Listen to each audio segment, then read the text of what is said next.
Lurton. Merci, Monsieur le Président.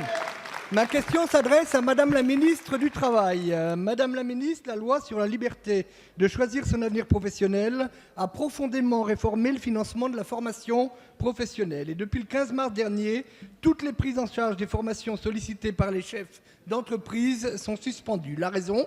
Vous avez fait le choix de transférer aux URSSAF la collecte des contributions à la formation continue.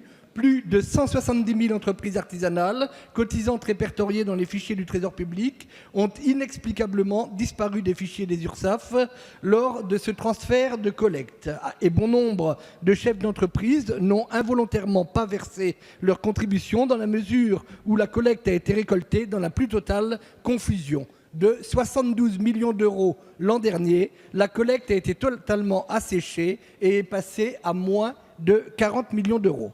Face à cette situation, les entreprises ne peuvent plus envoyer leurs salariés en formation. Face à cette situation aussi, les organismes de formation sont en train de couler. Nous sommes ici nombreux à avoir été saisis par la Chambre des métiers et de l'artisanat, les syndicats professionnels et les organismes de formation.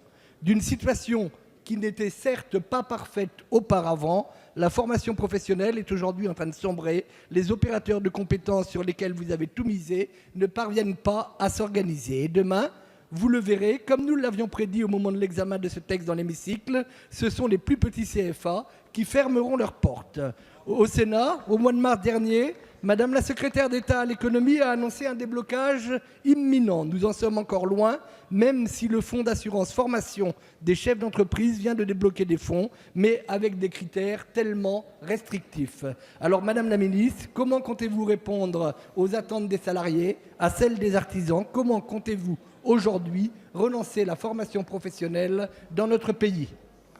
Merci, cher collègue. La parole est à Madame Muriel Pénicaud, ministre du Travail. Monsieur le Président, Mesdames et Messieurs les députés, Monsieur le député Gilles Lurton, merci de votre question parce que ça va permettre de mettre les choses en point et il y a beaucoup de choses qui sont erronées. La première, concernant les chefs d'entreprise, ce n'est pas du tout la réforme de la loi Avenir professionnel qui a changé la donne, c'est la loi du 8 août 2016, à ma connaissance nous n'étions pas au gouvernement, et qui a prévu que le financement des chefs d'entreprise au FAFSEA et à l'OPCA, oui, vous non plus, mais ce que je veux dire, c'est qu'il ne faut pas confondre la loi Avenir professionnel et cette loi. Je suis factuelle. Et le FAFSEA et donc a eu un problème dans la mise en œuvre, ce qui a créé une vraie situation dramatique pendant plusieurs semaines, puisque les chefs d'entreprise artisanales n'avaient plus les moyens d'aller en formation, les parties prenantes n'ayant pas trouvé de solution. Notre ministère, en liaison avec le ministère de l'économie, des finances et les autres ministères concernés, a agi. Nous avons fait une mission IGAS. Nous avons demandé aux autres organismes professionnels d'assurer cette solidarité. Et le problème, comme vous l'avez annoncé, est résolu. Mais je veux dire que ça, nous l'avons résolu. C'était un problème généré par une loi précédente.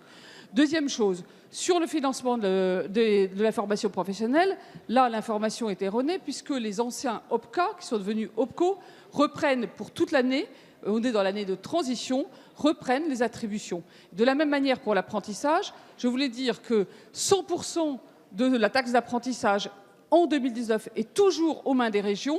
Et si quelques régions, heureusement très minoritaires, jouent avec le feu en supprimant des subventions au CFA, alors qu'elles en ont pleinement et la responsabilité dans la loi de décentralisation et l'argent, pour 2019, c'est un choix politique. Donc, mais je suis à votre disposition pour regarder dans le détail. Vous verrez, ça avance. On a plus 7,7% d'apprentis, plus 10% depuis le début de l'année, et ça va continuer, et nous réussirons.